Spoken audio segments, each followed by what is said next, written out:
13절에서 15절까지 한 절 더 벗어 15절까지 같이 봅시다.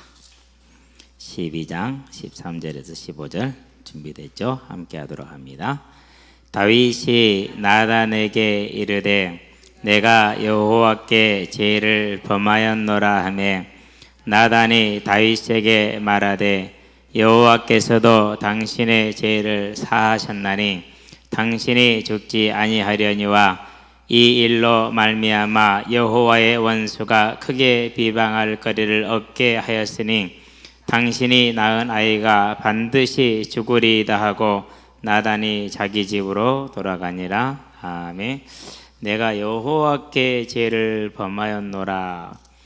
하나님 앞에 자기 죄를 자복하는 장면이죠. 상당히 어려운 일입니다. 왜 어려운 일입니까? 우리가 겪어봐서 알잖아요. 그렇죠? 어지간하면 변명하고 화제를 다른 데로 돌리고 다른 자잘한 걸 가지고 본질을 가리우고 그렇게 해서 자기 책임을 피하려고 하죠. 그럴 수 있었어요. 왜 그러냐면요, 나단 선지자를 통해서 하시는 책망 중에서 사실이 아닌 것들이 아까도 봤지만 두어 가지 있었잖아요. 그러니까 사울의 집의 것을 다윗이 차지하지 않았고 사울의 아내들을 차지하지 않았어요. 근데 그랬다고 얘기를 하죠. 그럼 우리는 뭐라고 이렇게 변명을 하죠? 안 그랬다고 이렇게 얘기함으로 해서 자기가 잘못한 본질은 가리우고 그 말꼬투리를 잡아가지고 피해가잖아요.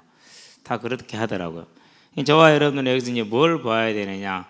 하나님은 이 기록을 넣으신 다음에 바로 13장부터는 이제 다윗의 집에 재앙이 멈추지 않는 것, 암논과 다말 사건, 압살롬의 살인 사건, 그런 다음에 시바의 반역 사건, 이제 이렇게 나오죠. 그런 다음에 끝나고 나서 열왕기 상을 들어가자마자 아도니아의 반란부터 일어나죠. 그게 이제 다윗이 일생 동안 죽기까지 치른 하나님의 심판의 내용들이에요. 그래서 오늘날 이제 저와 여러분들이 복음을 받을 때 주의할 게 있어요. 복음의 시대가 됐고 은혜의 시대가 됐기 때문에 율법과 관례나 규례는 이제는 사라졌다. 어떻게 하든지 간에 주 안에서의 보호가 있기 때문에 우리는 괜찮다 이렇게 얘기를 하거든요. 물론 괜찮아요. 징계는 그런 데 있어요. 이걸 없앴다라는 거예요. 이걸 없애면 안 돼요. 반드시 있어요. 그렇기 때문에 그래서 히브리서 12장에 이제 오늘 한번 읽어볼 생각인데 1절부터 12장 11절까지 보면 뭘 말하죠? 8절에 보니까 징계는 다 받는 것이라고 그렇게 얘기를 했어요. 없으면 사생자다 이렇게 얘기를 했어요. 곧 저와 여러분들이 복음의 시대가 되어서도 하나님의 공의는 우리에게는 영원히 있다라는 거. 그게 없으면 저와 여러분들이 이제 어떻게 됩니까? 많은 곤란한 문제가 생기게 됩니다. 그래서 구원파가 잘못된 것이고 그래서 니골라당이나 이세벨이 잘못된 거예요.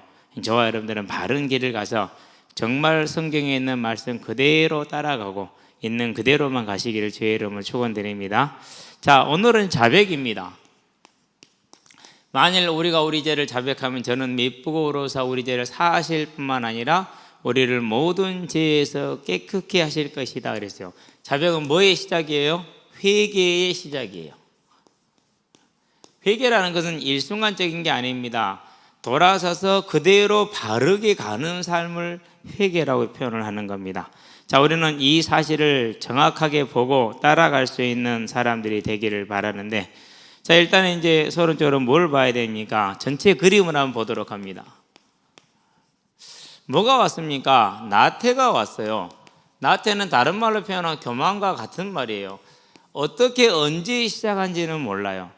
그러니까 이 나태가 오니까 야고보서 1장 12절부터 15절에 있는 것처럼 뭐가 잉태가 됩니까? 이 나태는 죄를 잉태했죠. 그래서 다윗이 죄를 범하는데 몇 가지예요? 총 3가지 정도를 범하죠. 출애굽 20장에 나와 있는 10계명에 보니까 살인하지 말라, 간음하지 말라, 내 이웃의 것을 탐내지 말라 3가지를 다 범하죠. 레위기 20장에 보니까 10절에 다 죽이라, 죽을 죄를 범했어요. 죽일 죄를. 그래서 이제 무슨 죄요? 본인이 사망에 이르는 죄를 범했어요. 자, 그러는데 이렇게 죄를 범했는데 뭐 했어요? 여기에서 본인의 죄를 자백했어요. 그러니까 뭐가 이루어집니까? 관계의 회복이 이루어집니다. 회복이. 회복의 증거는 많죠. 관계의 회복이 이루어졌어요. 자, 가장 결정적인 증거 우리 사무엘하 7장을 볼 수 있잖아요. 다윗이 노년 때라니까, 죽기 전. 그런데 하나님 뭘 주세요? 언약을 주시잖아요. 회복을 말하는 것. 자, 그렇다면은 여기에서 이제 질문을 해야 돼. 그러면 나는 이런 질문을 해야 돼요. 나는 저와 여러분은 죄를 지어요, 안 지어요? 지은 게 아니라 아예 품고 살죠. 그렇죠? 네 이웃을 네 몸과 같이 사랑하라. 사랑해요, 안 해요? 같이 믿는 사람도 사랑하지 않는데 뭔 이웃을 사랑을 해요? 그러고도 떳떳하잖아요. 그러고 자랑스럽고 나는 죄가 없고 나는 잘하고 있고 완전히 뭐예요? 타령치한이죠. 근데도 하나님 은혜는 멈추지 않죠. 위대한 거예요.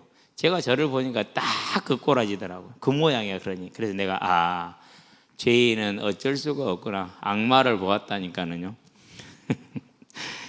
여러분 아마 20대 30대는 잘 모를 수 있어요. 여러분이 좀 더 시간 가봐야 알아요. 자, 그래서 저와 여러분들이 우리에게 있는 분명히 하나님을 떠난 모습들, 죄의 모습이 많아요. 그걸 볼 수 있는 게 다윗이에요. 그걸 볼 수 있는 게 위대한 거예요. 죄를 가리우지 말고 죄를 내어놓을 수 있는 여러분 되기 바랍니다.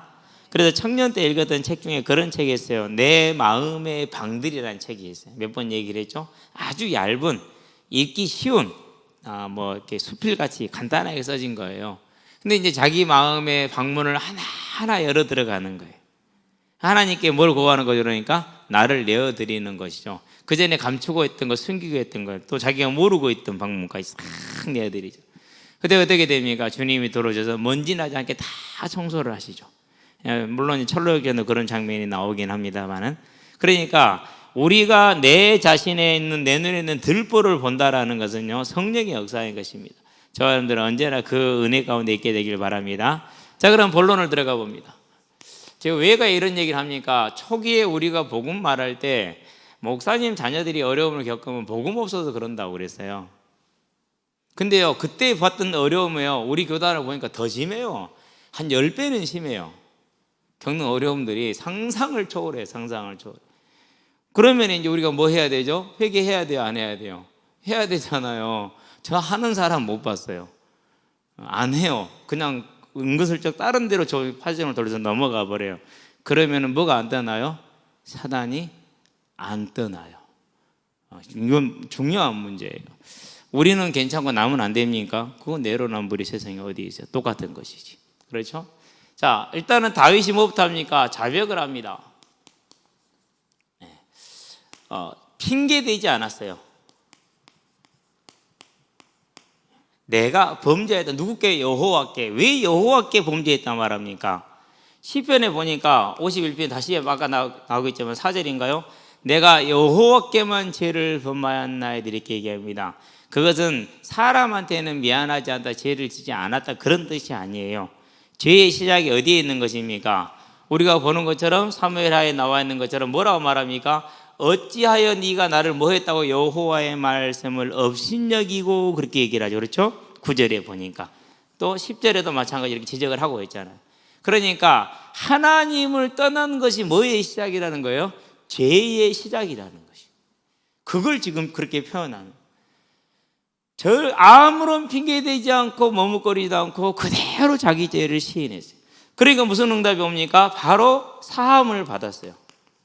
자, 사도행전에 보니까 뭐가 나옵니까? 2장 38절에 주 예수를 회개함으로 믿으라. 그리하면 너희가 죄 사함을 받고 성령의 선물을 받으리라 그랬어요. 뭘 강조했어요? 여기서 회개를 강조했어요. 그러는데 회개하였습니까? 어떤 그런 책이 있더라고요. 회개하였는가? 제목이 그래요. 근데 그 말은 중생하였는가라는 질문이에요. 인격적으로 하나님을 만나서 그분과 인격적인 삶을 살고 있느냐라는 거예요. 인격적으로 하나님을 만나게 되면 어떤 변화가 옵니까? 삶의 완전한 변화가 오게 되어 있어요. 삶의 완전한 변화가 와요. 그러고 뭘 알게 되느냐? 내가 진짜 죄인이구나. 나는 구제불능의 죄인이 이걸 알게 되어 있어요. 그러니까 이 부분은 우리가 그냥 넘어가요. 전제를 하나도 깔지 않아요. 회개하였는가 해도 회개함으로라는 것을 빼고 넘어간단 말이에요. 그러니까 우리가 복음을 전하는데 큰 맹점이 있는 거예요. 큰 맹점이. 물론 복음을 전달해서 듣게 하는 건 잘하는 거예요. 누구도 못하는 것을 했다고 할 수 있어요. 그런데 중요한 것은 빠지면 안 되는 게 뭐예요? 회개예요. 회개. 저는 예수를 믿고 나서 했어요. 그것도 가능해야 또 믿고 나서 가만히 보니까 내가 죄인 맞더라고요. 죄인인데 어느 정도 죄인이냐? 구제불능, 수정불가, 치유불가의 죄인이야. 그때 알았어요. 안 되는 거구나. 영원하면 완전한 죄인이구나. 그러면서 나간 게 뭐였느냐? 그러면 할 일은 하나밖에 없다.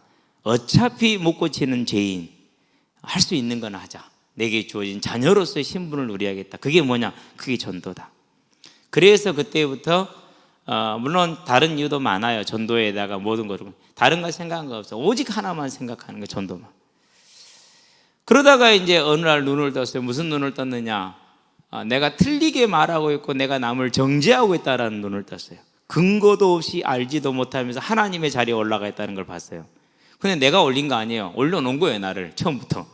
그래서 나는 내가 그 자리에 있는지도 몰랐어. 어느 날 보니까 내가 그 자리에 있더라고. 내려오는데 안 내려와줘요. 이제는 내려왔어요.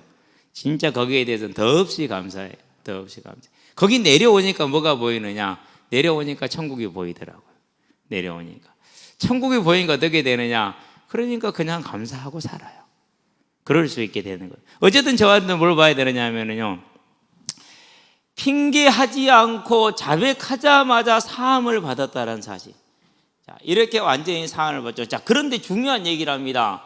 자, 사무엘하에 보니까 자, 12장 13절 14절에 바로 자백과 사함이 왔는데 뭐가 따라옵니까? 반드시 죽으리라는 보응이 따라옵니다. 또는 징계라고 이렇게 얘기를 하죠. 이게 따라와요. 여기에서 우리가 착각할 수 있는 게 있어. 예수님의 십자가의 대속이 어떤 역할을 하느냐, 여기에 대해서요. 고린도서 6장에 보니까 고린도서 6장은 불신자한테 쓴 편지예요, 안 그러면 성도에게 쓴 편지예요? 성도한테 쓴 편지죠. 뭐라고 얘기를 하죠? 거기에서 탐심과 음행에 대해서 말하면서 하나님의 기업을 누리지 못할 거라고 얘기를 하죠. 히브리서 가볼까요? 7장인가 6장인가 7장이죠? 10장이고 두 군데 나와요. 다시 죄를 범하면 사하는 제사가 있다 없다? 사하는 제사가 없다고 얘기했어요. 그럼 우리는 이번을 없애불든지 지워불든지 이렇게 해야지, 안 그러면은 그 말씀은 피할 수가 없는 거예요. 그렇죠? 그렇기 때문에 이 예수님의 대속의 완전한 효과는 저와 여러분을 구원하는 데 있어요. 두 번째, 언제요? 우리가 예수의 이름 앞에 우리 죄를 자백할 때, 그럴 때 여전히 유효해요. 그런데 믿고 난 이후는 좀 달라져요. 뭐가 남아요? 보응이 남아요. 실은 믿기 전에 그것도 보응이 남아요, 안 남아요? 남잖아요. 내가 믿기 전에 막 살아서 내 몸 다 망가뜨려 놨어. 가정 망가뜨려 놨어. 회복하는데 시간 걸려요, 안 걸려요? 충분히 걸리죠. 그냥 안 돼요. 내가 내 뜻대로 다 살았어. 그리고 예수 믿어서 그럼 예수 한 번에 다 고쳐놓습니까? 안 그러면 그 십자가를 지고 가야 됩니까? 어떤 사람은 평생 지고 가야 돼요. 그래서 저와 여러분들이 자칫 복음을 잘못 오해하면은 니골라 당이 된다니까요. 구원파 된다니까요. 조심해야 된다니까요. 그럼 이 다음에 또 한 가지 더 할 거예요. 이거 말고 이제 중요한 얘기가 더 나와요. 이제 충격적인 얘기가 나올 거예요. 기다려보세요. 아까 얘기는 못했고요. 자, 예수님의 대속으로 우리가 받아야 될 하나님의 보응과 징계의 대가는 무엇입니까? 뭐죠?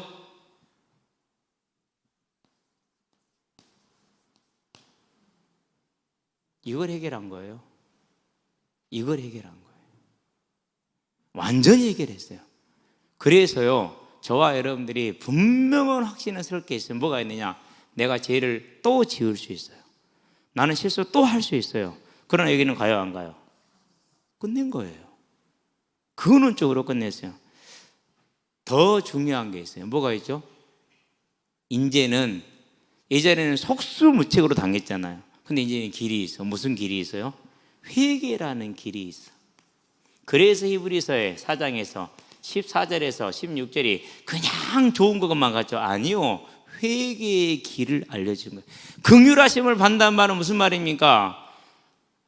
주여 죄인입니다, 용서해 주세요. 그게 긍휼하심을 받는 거예요. 은혜를 받는다는 말은 무슨 말입니까? 자격이 안 되는데도 불구하고 주시는 거예요. 그래서 저와 여러분들이 예수님의 대속은 뭘 말한 겁니까? 영원한 사망, 두 번째 사망으로부터 해방. 그러면서 이 길에 가지 않고 사단에게 틈을 주지 않고 사단에게 잡히지 않을 수 있는 왕의 권세를 누리는 길, 그게 뭡니까? 그게 회개죠. 그게 저와 여러분들한테 있다니까요. 그래서 이걸 꽉 잡아야 돼요. 절대 이걸 틀리게 잡으면 안 돼요. 괜찮아. 여러분 담배 피우고 술 먹는 친구들은 진짜 회개하세요. 괜찮다고요? 안 괜찮아요. 일단은 여러분의 그 모습을 보는 아이들이 저한테 와서 얘기를 해요. 뭐라고 얘기를 하느냐? 목사님 이래요. 그럼 제가 뭐라고 대답합니까? 예수를 믿고 교회를 다니는데 중생을 못해서 그래. 이해해라. 하나님이 기회를 주시면 될 거야. 그렇게 얘기를 해요. 그럼 세게 말한 거예요. 실은요, 구원 받았어도 그럴 수 있어요. 못 끊을 수 있고 그래요. 그런데 뭐가라는 거예요? 내 모습이 누구를 죽이고 있는 거예요? 다른 사람의 길을 막는 거예요. 다른 사람의 길을 막아. 내가 막을 이유가 없잖아요. 그렇죠? 내 주변 친구들 길 막을 이유가 없잖아요. 제가 중학교, 고등학교, 대학교 때까지 제일 교회를 싫어한 이유 중에 하나가 뭡니까? 많은 사람이 그래요. 대부분의 건전한 사람들이 하는 말이, 나 누구 보니까 도저히 교회 못 가겠더라. 진짜예요. 중요한 거예요. 그렇다면 무슨 말입니까? 저와 여러분이 예수님 말씀하셨죠. 만약에 시험에 들게 하면 차라리 시험에 들게 하지 말고 연자매 들고 죽어버려라. 그게 낫다라고 얘기를 했어요. 그럼 예수님 말씀 그거 없애야 되잖아요. 틀렸잖아요. 그렇죠? 누가 그걸 피할 수 있어요? 피할 사람 아무도 없는 거예요. 그래서 저와 여러분들에게 주어져 있는 대속은 뭘 말하는 거예요? 이걸 말하는 거예요. 그러면은 그래? 하고 회개, 그 회개입니까? 그게 회개가 아니에요. 그게 회개 아니에요. 다윗 회개를 볼까요? 어떻게 했는지. 네 번째 시편입니다. 32편이죠. 죄를 사함을 받고 그 허물을 가려움을 받는 자는 뭐가 있다고 그랬어요? 복이 있다 그랬어요. 그 말은 무슨 말입니까? 죄 사함을 어떻게 받습니까? 허물을 어떻게 가려움 받습니까? 회개할 때, 자백할 때, 그때 받는 거예요. 그러니까 이 시인은 뭡니까? 다윗이 밧세바를 범하고 나서 대가를 치르고 나서, 그러고 나서 본인이 용서를 받고 나서 하는 고백이에요. 그렇다 해서 복음을 지금 받고 있어요? 안 받고 있어요? 지금 받고 있어요. 시편 52편이죠. 51편. 그렇죠? 뭘 광고합니까? 주의 성령을 내게서 거두지 마시옵소서. 그러면서 내가 원래 죄인입니다 임을 고백하죠. 상한 심령을 하나님은 기뻐하시나요? 그래서 무슨 상한 심령입니까? 분명히 하나님을 무엇보다 사랑하고 그게 맞는지 아는데 이성 없는 짐승처럼, 베드로후서 2장에 있는 것처럼 뭐 한 거예요? 자기가 또 하나님의 말씀을 업신여기고 그 죄를 범한 거예요. 거기서 돌아서지를 못한 거예요. 너무너무 마음이 아픈 거예요. 내가 이렇게 하나님을 멸시하는 자가 되었다니, 내가 이성 없는 이방인과 똑같은 자가 돼서 하나님을 이렇게 멸시해 이렇게 한 죄를 졌다니, 그런데 내가 돌아가지 못하고 지금까지 이러고 있다라는 거. 너무너무 마음이 아파요. 그 상한 심령을 하나님을 받으신 것을 노래하는 것이죠. 자신의 상한 심령을 얘기하는 거죠. 자, 그가 회개했다는 증거가 뭡니까? 다른 게 아닙니다. 오늘 보니까 12장 24절 25절에 뭐가 나옵니까? 여디디아 이렇게 나옵니다. 하나님의 사랑을, 여호와의 사랑을 입은 자, 그 이름을 솔로몬에 이렇게 짓습니다. 평강의 사람이라는 뜻입니다. 샬롬에서 나오는 거죠. 평강의 사람이다. 그러면은 여디디아란 말은 하나님의 뭘 받았다고요? 하나님의 사랑을 입었다는 것이죠. 하나님의 사랑이 뭡니까? 하나님의 사랑은 다른 게 아니죠. 바요나 시몬아, 네가 복이 있다. 이를 너에게 알기는 혈육이 있는 하늘에 계신 네 아버지시니 예수를 그리스도로 고백할 수 있다는 겁니다. 이 말은 뭘 뜻하는 것입니까? 다윗의 뒤를 이어서 창세기 49장 야곱이 축복한 메시아 언약의 가문의 그 뒤를 이을 자, 사무엘하 약속한 거죠. 사무엘하 7장이죠. 12절에 약속한 거죠. 그 뒤를 이을 자라는 뜻이 하나님의 사랑을 입었다는 거예요. 그래서 열왕기상에 가니까 밧세바와 나단 선지자가 다윗에게 가서 뭐라고 말합니까? 약속이 있지 않느냐라는 거예요. 이미 하나님이 택했지 않냐라는 거예요. 그러니까 다음 왕은 아도니아가 아니고 솔로몬이다. 다윗이 고백합니다. 맞다. 그러면 이 솔로몬이 몇 째입니까? 솔로몬이 넷째라. 그냥 넷째가 아니라 밧세바를 통해서 낳은 넷째 아들이라. 삼무와 또 누굽니까? 나단도 있고 소밥, 솔로몬. 삼무와 소밥, 나단, 솔로몬 넷째라. 그 말은 무슨 말? 넷을 낳을 동안 최소 4년. 근데 4년에 넷을 낳을 수 있어요. 국내에 있는 분인데요, 자녀가 10명이에요 지금 현재. 10명을 몇 년 동안 낳느냐? 10년 걸렸어요. 부인이 일본 분이에요. 그래가지고 이제는 10명을 낳아서 키우다 보니까 산부인과 의사가 다 됐어요. 이제 알아서 혼자 다 해버려. 그런 경우는 근데 극히 정말 대한민국의 유일한 경우잖아요. 그렇죠? 그러니까 최소한 몇 년이요? 8년에서 12년. 이 세월이 걸리는 거예요 지금. 그동안 다윗이 뭐 했다는 얘기예요? 하나님의 보시기에 합당한 회개의 열매를 맺고 있다라는 거예요. 얼마나 중심으로 회개했습니까? 그러니까 그러고 나서 뭐 우리가 흔히들 말하는 것처럼 회개하면 되지, 이게 이런 회개였어요? 그렇지 않았어요. 왜 그렇습니까? 6번째, 아이가 이제 아프기 시작을 하죠. 하나님께 치시니까 15절부터, 그렇죠? 23절까지 아이가 죽었어요. 다윗이 뭐라고 고백을 합니까? 그가 내게 돌아오겠느냐? 내가 그에게로 돌아가야, 내가 그에게로 가야지. 그 말은 뭐냐면 하나님의 무엇은요? 심판은 뭐하다는 것이죠? 공의롭다는, 그게 시편 51편의 내용이에요. 하나님의 심판은 공의롭다. 즉 내가 죄를 지은 게 맞다라는 거. 그러는데 아직 우리 청년들은 부모가 안 돼 봤잖아요. 그죠? 제가 사진에 다 지우고 현장에 있는 아이들만 얼굴이 있어요. 근데 유일하게 제 사진에 제가 찍어놓은 사진, 우리 애들이 찍은 거 말고는 우리 연서예요. 왜 그러냐면 밥 먹는 거 보고 있으면 그렇게 예쁠 수가 없어요. 그럼 뭐 하든지 예뻐. 뭐 그거는 뭐 어쩔 수 없는 부모의 마음이죠, 그렇죠? 그런 부모의 마음을 가져보지 않고 체험해보지 않으면 자식이 자기 죄로 죽었다라는 사실에 그 아픔이 얼마나 큰지를 상상할 수 없을 거예요. 다윗은 그 아픔 속에서도 뭐 한 거예요? 하나님의 심판은 공의로우십니다를 인정한 거예요. 깨끗하게 인정했어요. 그만큼 뭐요?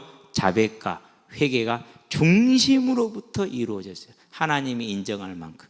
그 하나님 인정하는 증거가 누구라고요? 솔로몬이라니까요. 그래서 대를 이을 언약의 사람으로 하나님 주셨다니까. 어마어마한 거 아닙니까? 자, 그러면 7번째 또, 이건 히브리서입니다. 12장이죠. 1절부터 11절까지예요. 8절에 보니까 징계가 없는 자녀는 없다라고 얘기를 했어요. 그러니까 죄 사함을 받아서 지옥 권세에서 벗어나고 하나님의 관계가 회복되는 것은 우리가 말한 복음의 사제 확신이 맞아요. 그런데 징계 또한 뭐예요? 징계도 누구만 맞는다고요? 자녀만 맞는다니까요.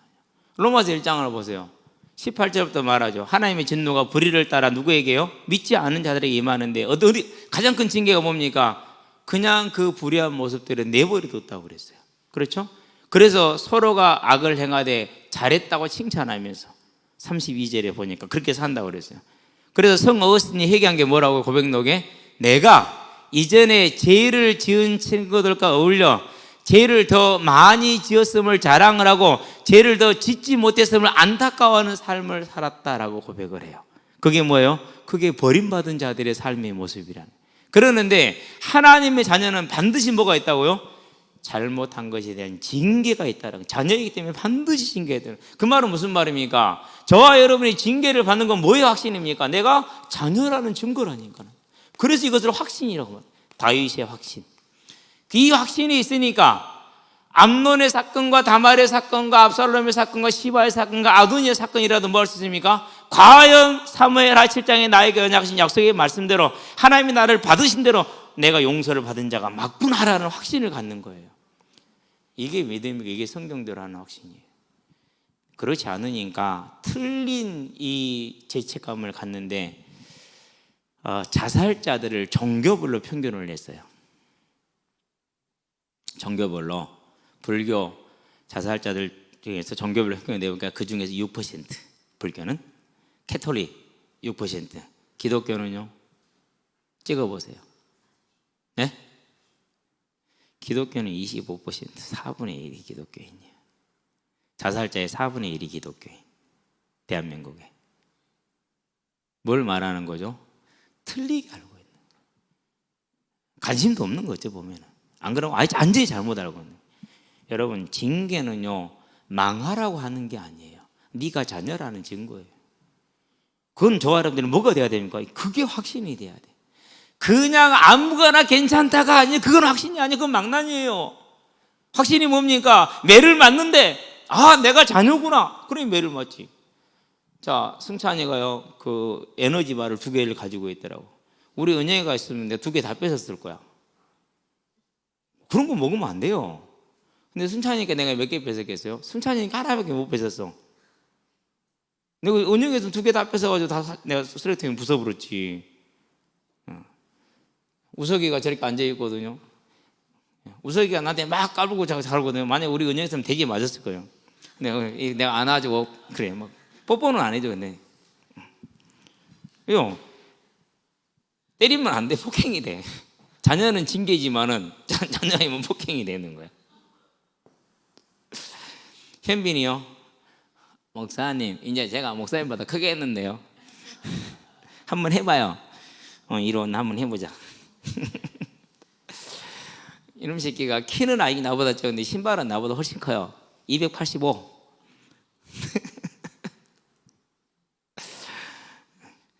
고등학교 1학년이 저보다 적은 놈이 있어요. 동네에 좀 깔랑깔랑한 민성이라고. 신빈이가 뭐 씨발 해봐. 보고 있으면은요, 진짜 참 저건 물건이네, 물건. 수환이 못 해봐 이제. 옹생 왜? 일러봐도 죽겠어. 왜? 저 새끼 말 안 들어요. 너도 안 들었잖아. 그러긴 해요. 그래서 내 속으로만 그래요. 조심해라. 한 2년 지나면 네가 힘으로도 안 될 것인데. 저와 여러분들이요, 수환이 저거 아버지한테 뒤지게 맞아요. 왜 그래요? 절대 근데 다른 사람들한테, 다른 애들한테 수환이 아빠가 뭐이라 하자고 매도 안 들어요. 왜 그러죠? 수환이는 자녀고 다른 사람은 자녀 아니거든. 저와 여러분들이 징계를 받는 것은요, 자녀라니까요. 그래서 받는 거예요. 그래서 다윗이 그 환난 속에서도 뭘 가진 거예요? 하나님을 바라볼 수 있었던 거예요. 내가 자녀가 맞구나. 하나님의 말씀대로 임하는 하나님의 징계가 맞구나. 할렐루야. 그렇게 나갔던 거예요. 그러니까 뭐가 오는 겁니까? 그러니까 솔로몬이라는 응답을 얻고 결론이 뭡니까? 사무엘하 7장 4절에서 17절 이 응답을 마지막에 받잖아요. 실은 이게 마지막 다시 말년 때거든요. 지금요. 뭐가 주는 응답이라고요? 하나님 앞에 자백했을 때 주는 하나님의 은혜. 비록 징계는 왔지만 그 징계가 전부 다 뭐라고? 하나님의 증거. 이제 저와 여러분들의 믿음은 말씀에 있는 대로, 성경에 있는 대로 서게 되길 바랍니다. 그래서 사단이 어떻게 공격하든지 간에 건강을 공격하고 재물을 공격해서 네가 복음을 몰라서 그래, 네가 죄를 지어서 그래, 너는 죄가 많아서 그래, 이렇게 막 속삭일 때 뭐라고 대답하라고요? 아이고 둔한 놈아 가라, 이래 하면 된다니까요. 이제는 저와 여러분이 정말 확신에 서게 되길 바랍니다. 아니, 자살자의 4분의 1이 기독교인이라니까요. 자살자의 4분의 1이 왜 그럽니까? 그렇죠? 몰라서 그래요. 몰라서. 히브리서 12장 한번 읽어봅시다. 시간이 너무 많이 갈 때 안 돼요. 그냥 갑시다. 꼭 읽어보시고 선생님들이 익혀주시고 결론입니다. 자, 이제 하나님은 우리에게 이 말씀을 주셨죠. 근데 이건 우리의 가슴에 별로 없죠. 그렇죠? 이것부터 죄라. 우리는 근데 이런 죄를 회개하지 않잖아요. 그래서 저와 여러분들은 이제 뭘 해야 됩니까? 하나님의 이 뜻을 행하기 위해서는요, 마태복음 22장 34절에서 40절 반드시 기억해야 돼요.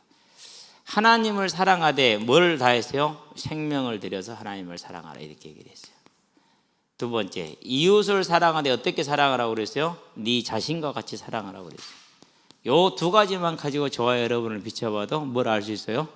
아, 내가 하나님과 상관없이 사는 죄인이구나라는 걸 알 수 있어요. 그런데다 뭐는 넘쳤다고요? 이 은혜가 한량없구나라는 것을 알 수가 있어요. 저는 매일 바라보는 게 그거예요. 이거예요. 예. 저와 여러분들의 생명이 얼마나 하나님이 중요하게 여기셨는데, 오늘 아침에 계란을 부화를 하다 실패한 거 버리러 갔어요. 버리기 전에 꼭 깨서 확인해요, 상태를. 달걀을 깼는데 안에서 뿅아리가 뿡질뿡질하고 있는 거죠. 24일이 됐는데 왜 지가 안 나오고 그 안에서 뿡질거리고 있냐고. 그래서는요, 아이고 미안하다, 빨리 덮어버려서 어느 중에 계란이 움직였어요. 하나가 깨졌어. 깨졌는데 잡아보니까 뿜지락뿜지락 하고 있는 거죠. 야, 이놈 새끼들아, 뭐 하는 짓거리야 지금 이게. 24일이 넘었는데 그 안에서 뿜지락으면 되거냐. 나와야 21일 만에 끝나야 된다니까. 얼마나 마음이 그냥 미안하든지. 그러면서 내 생명은 이 생명하고는 다르지. 이렇게 죄인임에도 불구하고 하나님의 일꾼으로, 하나님의 자녀로 인정하고 쓰신다라는 것은 하나님의 은혜로구나. 이 쓸데없는 인간을. 저와 여러분들이요, 그러면은 뭐 됩니까? 그러면은 새로운 세계가 열릴 겁니다. 그 안으로 들어가시기 바랍니다. 그 은혜를 가지고 우리는 뭐 하는 것입니까? 이제 요한복음 15장 7절에 내 말이 너희 안에, 너희가 내 안에. 이것도 우리가 또 점검을 해봐야 돼. 그렇죠? 반드시. 그래서 언제든지 간에 요한계시록 3장 20절 내 말에 너희 안에, 너희가 내 안에. 볼지어다 내가 문 밖에 서서 두드리노니. 분명히 방금까지 주님과 함께 했는데 내가 나가든지 주님을 내보내버렸든지 그럴 수 있어. 다시 확인하고 다시 문을 열고, 다시 확인하고 다시 문을 열고. 그것이 큰 잘못을 들어서 행여 징계를 받더라도 내가 자녀구나, 버림받지 않았구나, 하나님 나를 사랑하시는구나, 믿음의 분명한 확신에 서서 이제 뭐 하면 됩니까?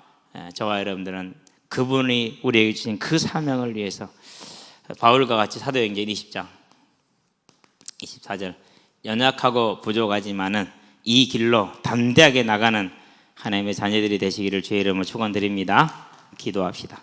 살아계신 아버지 하나님, 주께서 우리를 택하셔서 우리가 죄인인데도 죄인임을 알지 못하였으나 죄인임을 알게 하시고, 의로운 자가 되어서도 여전히 죄를 지었는데 그 모든 죄에서도 우리를 긍휼히 여기시고, 회개하지 못하는데도 우리에게 시간을 주시고 또 기회를 주시고 하나님의 은혜를 베푸시는 한량없는 하나님의 은혜를 바라보며 알게 하신 것을 감사를 드립니다.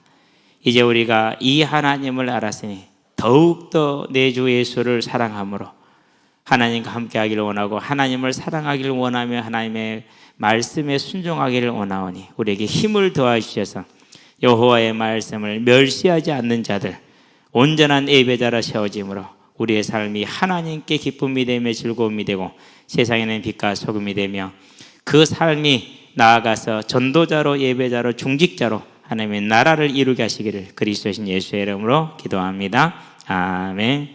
이제는 우리 주 예수 그리스도의 십자가의 대속의 은혜와 독생자 예수를 아끼지 않고 내어주신 하나님 아버지의 무한하신 사랑과 지금도 우리를 붙드시고 사랑의 끈을 놓지 않으시는 성령의 내주교통 역사하심이 오직 하나님 앞에, 긍휼의 하나님 앞에, 은혜의 하나님 앞에 자백함으로 하나님과의 관계를 온전히 회복하여 온전한 예배자로 하나님의 뜻을 이루는 자로 세상에는 빛과 소금으로 전도자로 서게 될 우리 모든 성도들과 가정과 가문과 산업 현장 위에 전 세계에 흩어져 생명의 말씀을 전하고 계시는 모든 선교사님들의 아름다운 발걸음 위에 함께하는 후대들의 예배자로, 전도자로, 중직자로서의 복음의 진로 위에 교사로, 찬양대로, 방송실로, 주방으로, 주보로, 청소로, 차량으로 섬기는 모든 헌신자들의 아름다운 헌신 위에